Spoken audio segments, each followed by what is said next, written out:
Hey, we're here with Peter Bishop. Peter is going to be teaching our next tech meetup April 26th at 5:30 here at Sierra Commons, and it's all about futurism.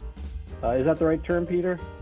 That's a term that some people use. Others don't like the ism quite because the neighborhood of isms is sometimes fraught with other things that we're not so happy with. So most people talk about future studies, which is the Uh-huh. academic version. That's what I taught for the university for many years.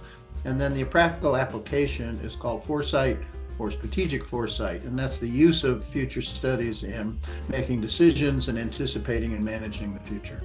Yeah, so you taught at Houston, in University of Houston for a while, is that right? Exactly. A while, yeah, 30 years, if that counts as a while, sure.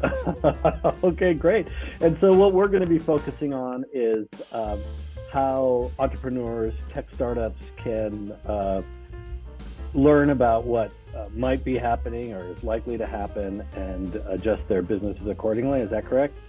Well, yeah, exactly. The future studies begins and foresight begins with the study of change. And entrepreneurs are all about change because they see opportunities.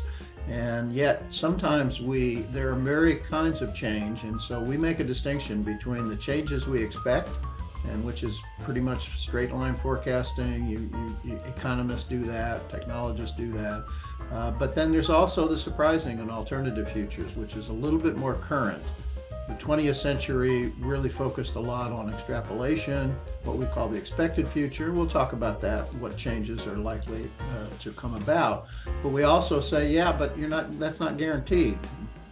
And therefore, we also talk about thinking about surprises and thinking about alternative futures called scenarios.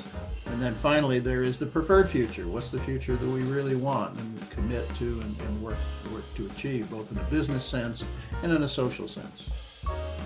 Fantastic. So you got a juicy surprise that we might maybe expect? That's what we're going to be talking about. Okay, keep them hanging. All right, Peter. Well, thank you so much for participating in this. April 26th, 5:30 at Sierra Commons. Check sierracommons.org for all the details. I'm looking forward to seeing you there. I'm looking forward to it too, Robert. Thank you very much for the invitation.